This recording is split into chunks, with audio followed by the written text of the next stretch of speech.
So take out your pamphlets, everyone. Look at the next question now. Today we'll finish with all this kind of questions and see how to make the report also. Tomorrow this chapter will also get over. Page number 27. We had done question 2 and 5, right? Look at question number 4.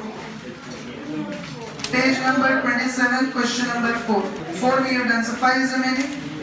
Look at question number 5. The chief accountant of Sport Limited gives the following data regarding its 6 segments.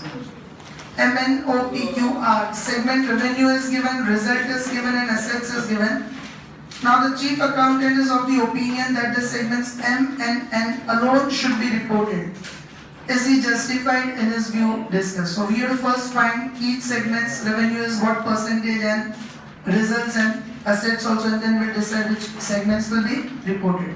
So write down question 5, page 27, Sport Limited. Directly will make the columns particulars and MNOPQR in total. First condition is of segment revenue. Anyone still making the columns? Raise your hand. Anyone still making the columns? Now first condition is of segment revenue. So give the heading segment revenue. Now what is the segment revenue directly given to you? 40, 80, 30, 20, 20, 10, and total is 200. Now we have to find what else after this? Percentage of segment revenue. For that workings, how will we do the calculation, Supriya? 40 divided by 200 into 100. That is 20%. 80 divided by 200 into 100. That is 40%. 15%. Then 20 divided by 200 into 100 is 10%. And again 20 divided by 200 into 100 is 10%. And last is 5%. Did anyone of you understand this? Anyone having any doubt of this? Then second we have to check the condition of segment results. Now in segment results we'll take profits and losses separately. First we will take profits. Which segments are in profits? M, N, O, and P. 50, 190, 10 and 10. Only Q is negative with P except Q all are positive. So 50, 190, 10, 10, 30. That total comes to 190, 50, 240, 50, 60, 90, 290. And loss is only of R, that is 10. Just 1 minute. This 190 also make it minus. Then only the total will come to 100 minus. 190 make it negative. Bring it in losses. So this profits will come to 50, 60, 70 and 100. Losses 190 and 10 minus 200. Did you understand this? Now, which one is higher? Profit is higher or loss is higher? So all figures you will express as percentage of 100 or 200? 200. So percentage segment results of 200. We'll express it as percentage of 200. Is everyone able to recollect this? Okay, you will take whichever is higher, profits or losses. So Pariya will find that 50 upon 200 into 100, 25%. 190 upon 200 into 100, 95%. 10 upon 200 into 100, 5%. Again 5%. Again 5%. And last one, 30 upon 200 into 100, that is 15%. Is every one of you clear with this? And the last is the condition of segments, assets. Segment assets condition. First of all, assets are 300, 620, 80, 60, 80, 60. Total is 1200. Now percentage of segment assets, workings, they were 300 divided by 1200 into 100, 25%. 620 divided by 1200 into 100. 51.67, so you can round it off to 52%. No, keep it in decimals. 51.67. 80 divided by 1200 into 100. 6.67. 60 divided by 1200 into 100. 5%. Again 80 divided by 1200 into 100. 6.67 and 60 divided by 1200 into 100. All are clear with this? After that, we make a summary of which are the reportable segments as per each condition or test, and reportable segments. The rule is, if it is more than 10%, it will be reported. Okay? So as per the first condition, segment revenue, which all are more than 10%, more than or equal to 10% will also be reported. So MNOPQ, at least 10% is the condition, means 10% is also included. So MNOPQ, all are more than or equal to 10%. As per segment results condition, which all are more than 10%, MNR. And as per segment assets condition, which all are more than 10%, only MNN. But all will be reported. Because M is included, N is included, O is included, P is included, Q is included, and even R is included in the second condition. So all the segments are reportable. Did everyone understand this? So below that you will write that. Thus, chief accountant's view is wrong. Full stop. As per AS 17, all the segments MNOPQR will be reported. Did you understand this, everyone? So very scoring, 5 to 6 marks, 6 marks generally it comes in exams. I'll discuss question 6 and all of you will try on your own. Be attentive. XYZ, a limited company and its division, each in an operating segment, are engaged solely in manufacturing operations. The following data consistent with prior years data pertain to operations conducted for the year ended 31/3/14. So now there are how many segments? A, B, C, D, E, F, 6 segments. Total revenue means this will give you segment revenue. Operating profits, second condition, and segment or identifiable assets will give you third condition. Totals are not given, you'll have to do it on your own. In its segment information for the year ended 31/3/14, how many reportable segments does XYZ Limited have? Start solving it on your own, everyone. Did I give any homework in the lab? Check your final summary, everyone. As per segment revenue condition, A, B, C, E is included. The percentages are 50, 25, 10. The percentages are 30.5, 24.4, 18.32 and 12.98. As per results condition also, ABCE is included. The percentages are 30.17, 24.14, 20.69 and 11.64. And as per the last condition assets, ABCDE is included. The percentages are 29.63, 25.93, 18.52, 11.11 and 10.37. So A, B, C, D, E are reportable. Is everyone clear with this? Now, we'll understand how to make a segment report that is to be published. Okay, which segments are reportable we have seen. First step is you have to identify which segments are reportable. After identifying them, then you make a report and publish it and give it to the shareholders. Your homework, meanwhile, you can note down and see that tomorrow you communicate that there is homework. Question 7, 14, 7A, 14A, that are already given. 15C, 13B is a good question, look at it. I'll discuss it is your homework for tomorrow. Now there is the extra homework, okay? Question 13B. Surya Limited has identified 6 segments, that is A, B, C, P, Q, R. The following data pertains to the year 13 to 14. Identify reportable segments as per AS 17 and show full workings. We always show that. Calculation of each percentage is always shown. The only different point is segments you can see A, B, C, D, E, F. Now revenues you are given and then inter-segment revenue you are given and then total you are given. You will consider the total revenue and the condition 1 I made you write. See in your notebook in the condition 1 I made you write. Then you take total segments revenue internal plus external. Here external revenue is 36, internal is 36, total is 72. So when you take the segment's revenue, you'll directly take which figures from the column of total. You'll directly take 72,000, 48,000, 52,000, 80,000, 1,76,000 and 1,52,000. Is everyone clear with it? Then operating profits and losses is as normal. First you'll take the profits, then you'll take the losses and then assets.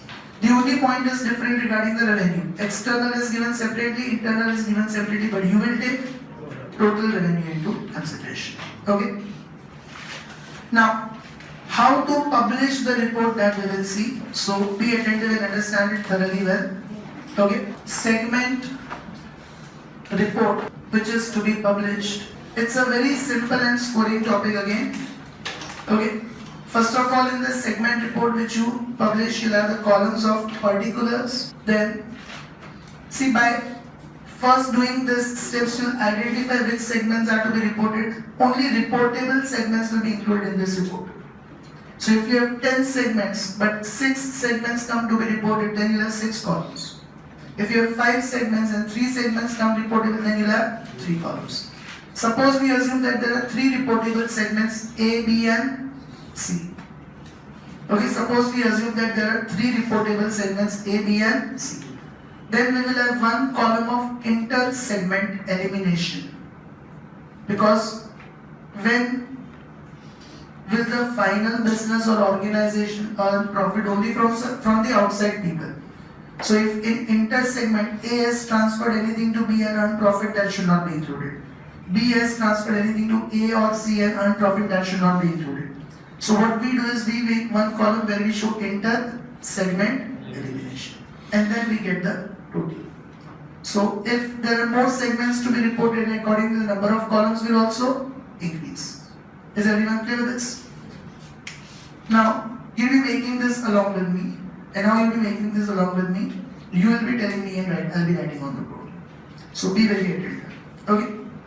Very first of all, we have to find each segment's revenue. That will include 2 things. Okay, external revenue and internal revenue.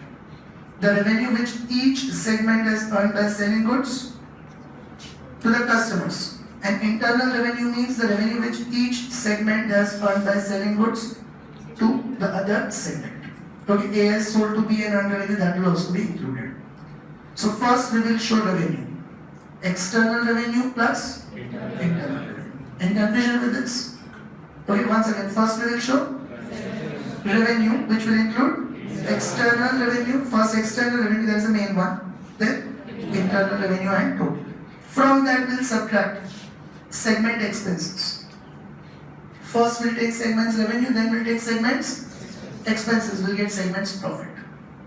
Very simple profit and loss kind of a statement. First you'll take segments revenue, that will include external plus internal, total revenue. From that you will subtract segments expenses, you will get segments profit.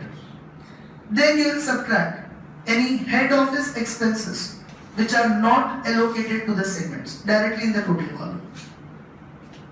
You will subtract any head office expenses which are not allocated to any segment directly in the total column, and you will add any head office income which is not allocated to each segment.